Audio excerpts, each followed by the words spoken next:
ونشهد أن لا إله إلا الله وحده لا شريك له ونشهد أن سيدنا ومولانا محمدا عبده ورسوله أرسله الله تعالى إلى كافة الناس بشيرا ونذيرا وداعيا إلى الله بإذنه وسراجا منيرا وصلى الله تعالى عليه وعلى آله وأصحابه وبارك وسلم تسليما كثيرا كثيرا. أما بعد فأعوذ بالله من الشيطان الرجيم. بسم الله الرحمن الرحيم. ويطعمون الطعام على حبه مسكينا ويتيما وأسيرا إنما نطعمكم لوجه الله لا نريد منكم جزاء ولا شكورا.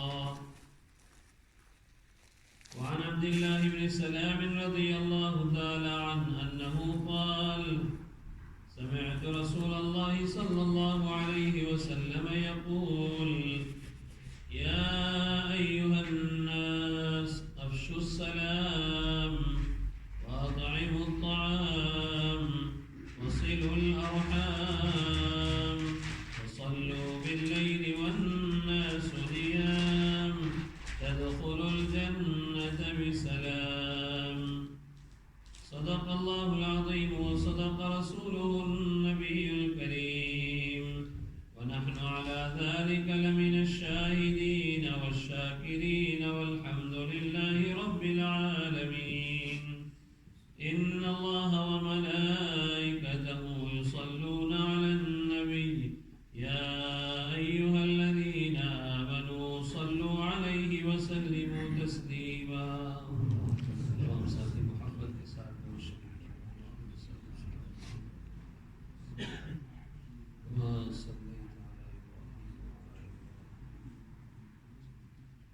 اللهم بارك على محمد وعلى محمد كما باركت على إبراهيم وعلى آل إبراهيم.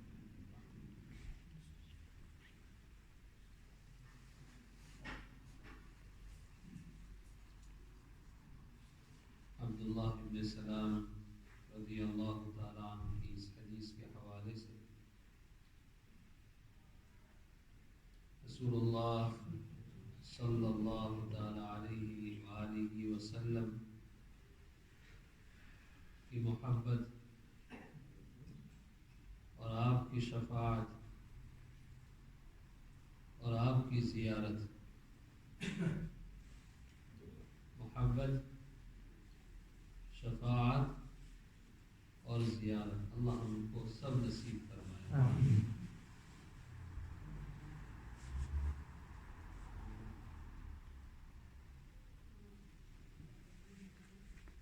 جو رسول اللہ کا محبوب وہ اللہ کا محبوب،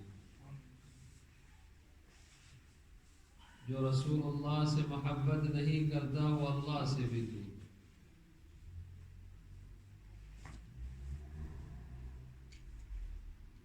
آپ کے بغیر اللہ تک پہنچ ہی نہیں سکتا. جتنی رسول اللہ صلی اللہ تعالی علیہ وسلم کی محبت ہمارے اندر زیادہ ہوگی، جتنا ہمارے اندر آقا صلی اللہ تعالی علیہ وسلم کی پیاری پیاری مبارک سنتوں پر چلنے اور اس کو فالو کرنے کا جذبہ بڑھتا رہے گا، اتنا ہی ہمارا راستہ بالکل فاسٹ، تیزی کے ساتھ گزرنا شروع ہو جائے. قل إن كنتم تحبون الله فاتبعوني يحببكم الله ويغفر لكم ذنوبكم والله غفور رحيم. قل إن كنتم تحبون الله فاتبعوني يحببكم الله ويغفر لكم ذنوبكم والله غفور رحيم. وسلم سے محبت ہوگی تو حضور کی ہر چیز محبوب بنے گی.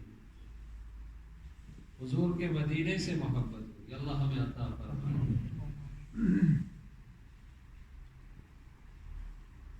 حضور کی آل اور اولاد سے محبت ہوگی. حضور کی اولاد سے، حضور کی آل سے، حضور کی فیملی سے.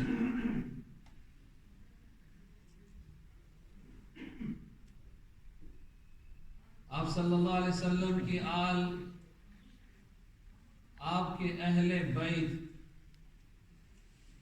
Members of family, house hold,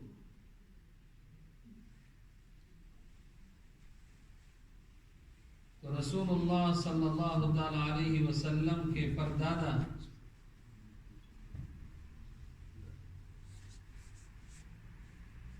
ہاشم محمد ابن عبداللہ ابن عبد المطلب ابن ہاشم ہاشم کی جو اولاد ہیں، ہاشم کی جو اولاد ہیں، جو مسلمان ہیں، اہل بیت وہ ہیں. آپ صلی اللہ علیہ وسلم کے گریٹ گرینڈ فادر ہاشم، ان کے بیٹے یعنی آپ کے گرینڈ فادر عبد المطلب، اور عبد المطلب کے بہت سارے بیٹے، ان میں صرف عباس رضی اللہ تعالیٰ عنہ مسلمان ہوئے. تو سیدنا عباس رضی اللہ تعالیٰ عنہ اور آپ کی جتنی اولاد ہیں، اور آپ صلی اللہ تعالیٰ علیہ وسلم کے دوسرے چچا عبد المطلب، ان کے بیٹے مسلمان ہوئے. سیدنا حضرت علی مرتضی رضی اللہ تعالیٰ عنہ، سیدنا جعفر، سیدنا عقیل رضی اللہ تعالیٰ عنہ مجمعین، یہ آپ کے فیملی ہے. اور اسی طرح میرے آقا صلی اللہ تعالیٰ علیہ وسلم کی بنات مطہرات، آپ کی پیاری بیٹیاں سیدہ فاطمہ رضی اللہ تعالیٰ عنہ، زینب، ام کلثوم، رقیہ، یہ آپ کی بیٹیاں، یہ سب آپ کے اہل بیت ہیں، اور جو ان کی اولاد ہیں وہ اہل بیت ہیں. اور اسی طرح سے آپ صلی اللہ تعالیٰ علیہ وسلم کی جتنی ازواج مطہرات ہماری مائیں ہیں، وہ ساری آپ صلی اللہ تعالیٰ علیہ وسلم کی اہل بیت ہیں. یا اہل البیت ویطہرکم تطہیرا وقرن فی بیوتکن ولا تبرجن تبرج الجاہلیت الاولی واقمن الصلاة وآتین الزکاة واطعن اللہ ورسولہ. یہ سارے آپ کے فیملی والے، یہ سارے آپ کے اہل بیت ہیں. آپ کے کزن بردرز جو مسلمان ہیں اور ان کی جو اولاد ہیں، آپ کے چچا اور ان کی جو اولاد ہیں، خود رسول اللہ صلی اللہ تعالیٰ علیہ وسلم کی بیٹیاں اور آپ کی اولاد، یہ سب آپ کے اہل بیت. اور ہماری مائیں امہات المؤمنین، یہ سب آپ صلی اللہ علیہ وسلم کی فیملی ہے. اور جس کو رسول اللہ صلی اللہ علیہ وسلم سے محبت ہوگی وہ آپ کی فیملی سے بھی محبت کرے گا. آپ کی فیملی سے بھی کیا کرے گا بھائی؟ محبت کرے گا. اللہ اکبر. ایک مرتبہ نجران کے نصارہ، ان کا ایک گروپ آپ صلی اللہ علیہ وسلم کے پاس آیا. رسول اللہ صلی اللہ تعالیٰ علیہ وسلم نے ان کو اسلام اور ایمان کی دعوت دی. انہوں نے انکار کیا اور کہا کہ ہمیں کیا معلوم کہ آپ کا دین سچا ہے. آپ صلی اللہ علیہ وسلم نے فرمایا میرے اللہ نے مجھے نبی بنا کر کے بھیجا ہے، دنیا کی اصلاح کے لیے بھیجا ہے. وہ مانے نہیں اور ضد پر رہے. تو آپ صلی اللہ تعالیٰ علیہ وسلم نے فرمایا کہ اگر تم ضد پر ہی ہو تو چلو آؤ ہم مباہلہ کرتے، مباہلہ چیلنج کرتے. قل يا أهل الكتاب تعالوا إلى كلمة سواء بيننا وبينكم ألا نعبد إلا الله ولا نشرك به شيئا ولا يتخذ بعضنا بعضا أربابا من دون الله. تو اپنے اولاد کو بلاؤ. اس سے پہلی جو آیت ہے قرآن پاک کی چوتھے پارے میں اس میں اللہ تعالیٰ نے آیت نازل فرمائی کہ میرے محبوب اگر یہ آپ کو ماننے سے ضد پر ہیں اور کہتے ہیں کہ ان کا دین سچا اور آپ کا دین جھوٹا، تو آپ ان سے کہہ دیجئے چلو قسم کھاتے ہیں اللہ تعالیٰ کی، اور ہم اپنی اولاد کو بلاتے ہیں، اپنی فیملی کو بلاتے ہیں، تم بھی سب بلا لو اور ساتھ میں مل کر کے ہم بھی قسم کھائیں گے، تم بھی قسم کھائیں گے، اور یہ کہیں گے کہ یا اللہ جو جھوٹا ہو اس کو ہلاک کر اور جو سچا ہو اس کی حفاظت کر۔ انہوں نے کہا ایک دن سوچنے کا موقع دیجیے، کل آئیں گے۔ وہ گئے، مدینہ آئے ہوئے تھے، اور دوسرے دن سب نے مشورہ کیا، وقت پر وہ آنے لگے۔ میرے آقا صلی اللہ علیہ وسلم نے فرمایا میرے علی کو بلاؤ، میری فاطمہ کو بلاؤ، میرے حسن حسین کو بلاؤ، اور آپ صلی اللہ تعالی علیہ وسلم کے پاس یہ سارے آپ کے فیملی والے آ گئے، فاطمہ بھی آ گئی، حسن بھی آ گئے، حسین بھی آ گئے، علی بھی آ گئے۔ آپ نے فرمایا میرے اللہ یہ میری فیملی ہے اور یہ میرے خاندان اور اہل بیت ہیں، جو اس سے محبت کرے تو خود بھی ان سے محبت کر، اور جو ان سے دشمنی کرے اللہ تو بھی ان سے دشمنی کر۔ حافظ ابن حجر الاسقلانی رحمت اللہ علیہ نے لکھا مباہلہ یہ ہوتا کہ جب آدمی مانتا نہیں ہے کہ تو جھوٹو بالکل، اور آدمی کو معلوم ہے کہ میں سچا ہوں، تو بعض مرتبہ پھر مجبور ہو جاتا ہے، چلو قسم کھاتے ہیں اللہ تعالیٰ کی کہ میں جھوٹا نہیں ہوں، میں سچا ہوں، اور اگر میں سچا ہوں تو مر جائے، تیرے بال بچے مر جائیں، اور اگر میں جھوٹا ہوں تو میں مر جاؤں، میں ہلاک ہو جاؤں۔ علماء نے لکھا کہ اگر مباہلہ کیا جائے اور آدمی ضد پر رہے اور مباہلے میں قسم پر آ جائے تو 12 مہینے گزرنے سے پہلے وہ جھوٹا مر جائے گا۔ حافظ ابن حجر الاسقلانی رحمت اللہ علیہ نے فرمایا ایک آدمی میرا بھی دشمن تھا، بہت ستایا کرتا تھا، میں نے کہا بھائی خدا کے واسطے مجھے ستا نہیں، تو اس نے کہا تو جھوٹا ہے، اتنا بڑا عالم، تو چلو بھائی میں جھوٹا ہوں تو ہم مباہلہ کرتے ہیں۔ وہ ڈرا نہیں اللہ کا نام لینے سے، قسم کھانے پر آ گیا۔ فرماتے ہیں کہ چونکہ وہ غلطی پر تھا 12 مہینے سے پہلے وہ مر گیا۔ اللہ تعالی ہمیں محبت عطا فرمائے۔ امر علی الدیار دیار لیلا وما حب الدیار شغفنا قلبی واقبل ذا الجدار وذا الجدار ولكن حب من سکن الدیار۔ آپ کی اولاد سے محبت۔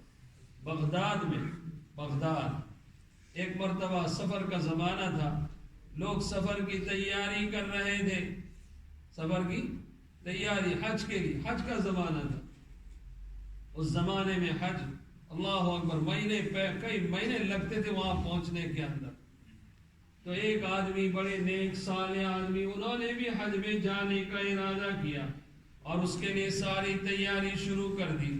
کیا ہے، احرام بھی خرید لیا اور بیگ پاک کرنا شروع کر دیا، پیسے سب جمع کر کے رکھے جتنے بھی کوس ہوتے تھے۔ اب ایک دن وہ چلے جا رہے تھے، ابھی سفر شروع نہیں کیا تھا، دیکھا کہ ایک عورت ہے اور وہاں پر ایک گدھا مرا ہوا ہے۔ کیا ہے بھائی؟ گدھا، اور وہ بھی کیسا مرا ہوا، ڈونکی مرا ہوا۔ اس اللہ والے اور نیک آدمی نے دیکھا کہ وہ عورت اس گدھے کے پاس بیٹھی ہوئی ہے، چھری اس کے ہاتھ میں ہے اور مرے ہوئے گدھے کا گوشت کاٹ رہی ہے، مرے ہوئے گدھے کا گوشت کاٹ رہی ہے۔ تو اس نے کہا کہ توبہ کر، سب سے پہلے تو گدھا ہی حرام ہے، گدھا ہی۔ بعض لوگ واٹس ایپ پر بھیجتے، اللہ اکبر، کیا ہے، بکرا اور گھیٹا اور گائے کے نام پر، میں ڈیٹیل میں نہیں جاؤں گا، گدھے کاٹ کر کے کھلاتے ہیں، آپ کو معلوم ہے، بہت سے دیکھا ہوگا۔ تو مرا ہوا گدھا اس کا گوشت کاٹ دیا۔ تو انہوں نے مسئلہ بدلایا، مولانا جو ہوئے مسئلہ بدلایا کہ ارے بہن، یہ تو گدھا ویسے ہی حرام اور پھر مر گیا ہے ڈبل حرام، تو حرام کھا رہی ہے۔ اس نے کہا بھائی تو اپنا کام کر، کہا نہ یہ میری ذمہ داری ہے، اگر میں کوئی چیز شریعت کے خلاف دیکھوں تو میں تجھے ضرور بتلاؤں گا، یہ حرام ہے، گدھا اور مرا ہوا گدھا یہ حرام ہے۔ اس نے کہا تو اللہ کے واسطے اپنا کام کر، مجھے جو کرتی ہوں کرنے دے۔ اس نے کہا کہ نہیں، میں مسئلہ بتاؤں گا، تجھے روکوں گا۔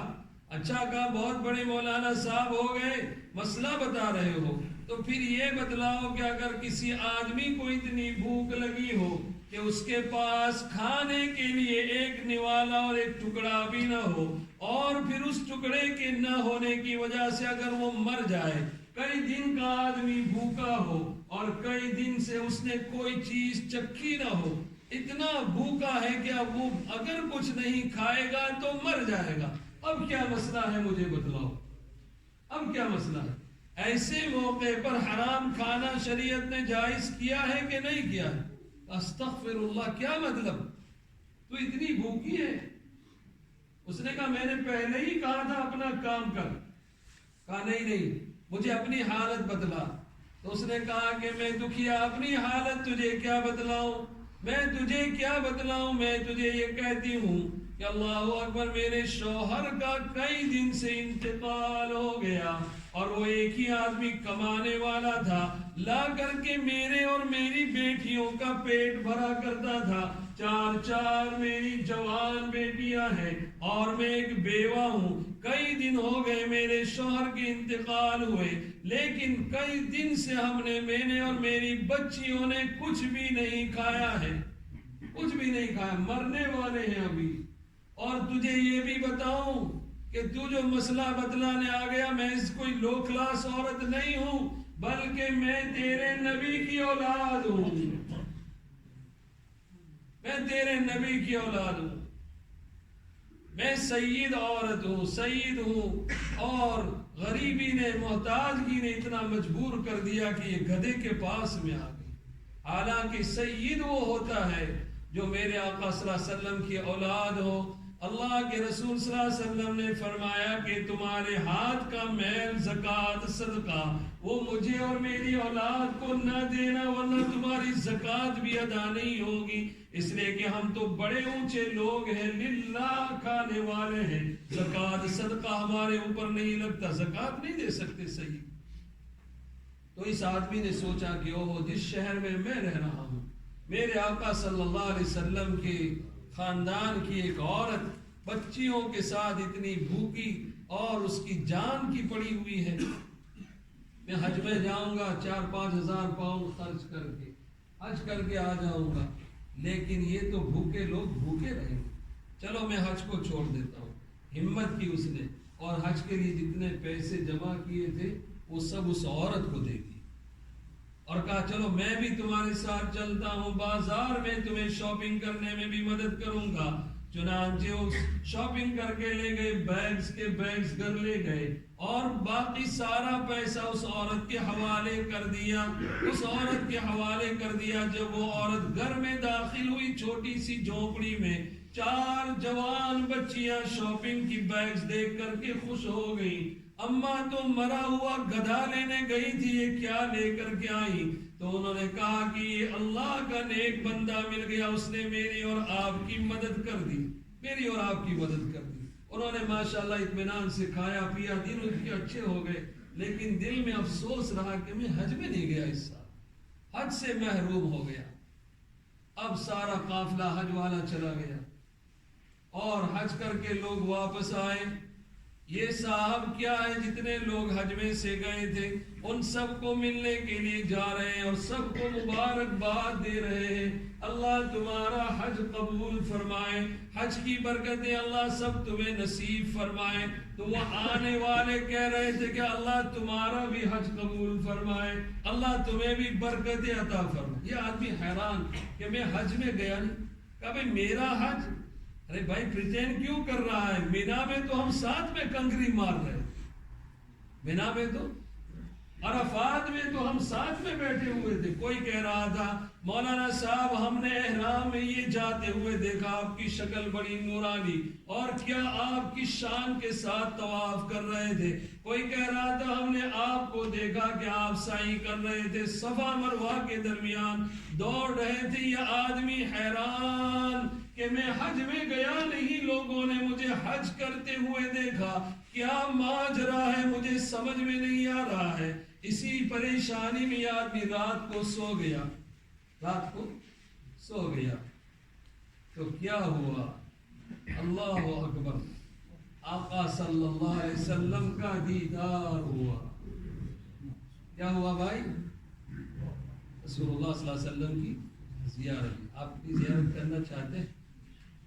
شوق سے اگر طلب ہے تو بتا دیں. شیخ عبدالحق محدث دہلوی رحمۃ اللہ علیہ بہت بڑے اللہ والے بزرگ تھے اور صاحب حضوری تھے. ان کو روزانہ رسول اللہ صلی اللہ علیہ وسلم کی زیارت، روزانہ.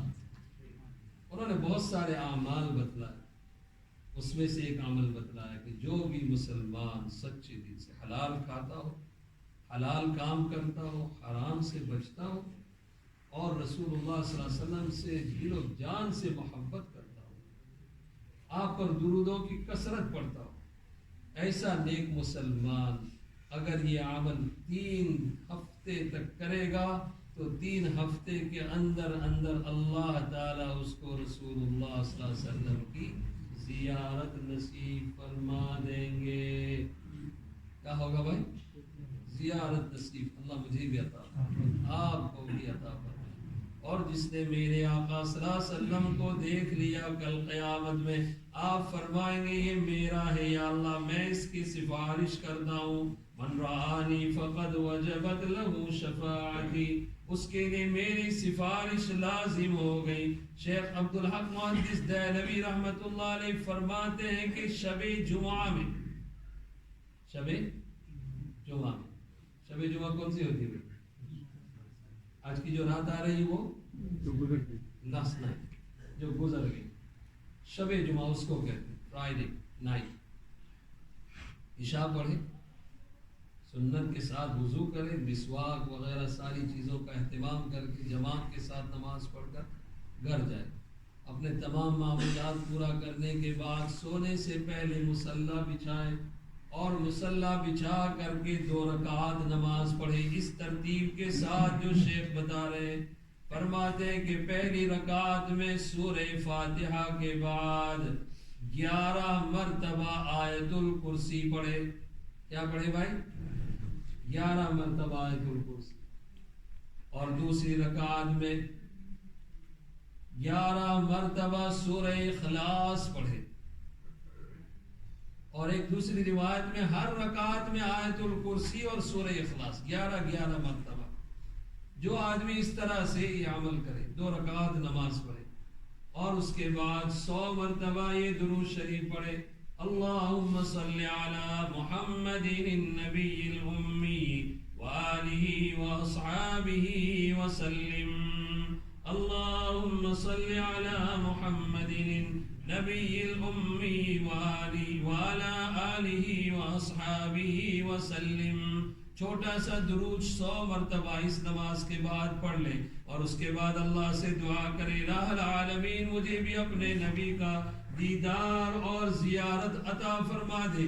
پھر درود شریف پڑھتا ہوا سو جائے. شیخ فرماتے ہیں کہ 3 ہفتے نہیں گزرنے پائیں گے کہ اللہ تعالیٰ اس کو رسول اللہ صلی اللہ تعالیٰ علیہ وسلم کی زیارت نصیب فرما دیں گے.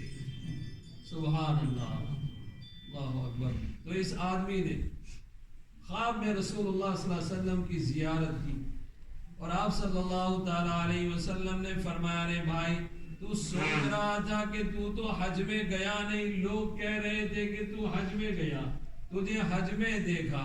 کتنے گواہ اور چاہیے، کتنے گواہ اور چاہیے کہ تو نے حج نہیں کیا. آپ صلی اللہ علیہ وسلم نے فرمایا کہ میرے پیارے تو نے میری اولاد کی عزت کی اور میری ایک پریشان بیٹی کا خیال رکھا جس کا شوہر مر گیا، اس کی جوان بچیاں کھانے کو کچھ نہیں، اے میرے پیارے تو نے اس کی عزت رکھی۔ تو میں محمد عربی نے اللہ سے دعا کی کہ الہ العالمین اس نے ایک حج قربان کیا ہے، اس کو قیامت تک حج کا ثواب عطا فرما دے۔ میری دعا کی برکت سے میرے اللہ نے ایک فرشتہ پیدا فرمایا، تیری شکل کا فرشتہ پیدا فرمایا، اس کی شکل و صورت بھی تیری شکل پر بالکل جیسا تو نظر آ رہا ہے۔ میرے اللہ نے میری دعا کی برکت سے تیری شکل کا ایک فرشتہ پیدا فرمایا، اور اس سال سے لے کر قیامت تک جتنی ہزاروں لاکھوں حج ہوتی رہیں گی، وہ فرشتہ ہر سال تیری طرف سے حج کرتا رہے گا۔